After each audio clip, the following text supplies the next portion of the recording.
na uhuru wake. Kwa hivyo, tunawauliza viongozi walioko sasa, namba ya kwanza, kazi iliyofanywa na hawa watu haiwezi kulinganishwa na kazi nyingine yoyote. Na ili kufaidi nchi yetu, ikiwa pamoja na upendo wa kila mtu, watu hawa wafikiriwe, wapewe makazi, mahali ya kukaa, wapewe pia fidia inayoweza kuwasukuma wakati kama huu, wakati wanangojea vifo vyao. Na vile vile wajengewe monument.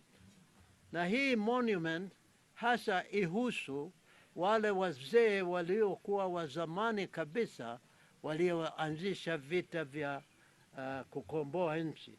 Tuna wazee kutoka Coast Province, Nyanja Province, Rift Valley Province na kila mahali katika nchi yetu.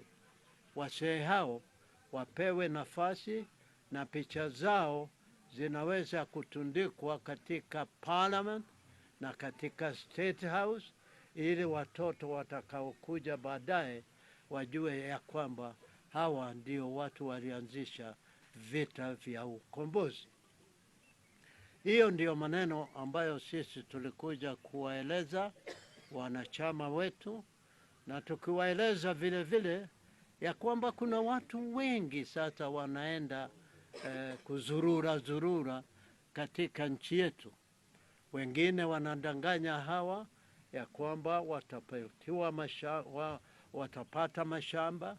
Wengine wanadanganya, wananunulia hawa mashamba, na wameenda hata kuwaambia ya kwamba kuna pesa ambayo imekuja 50 billion ambayo iko katika benki.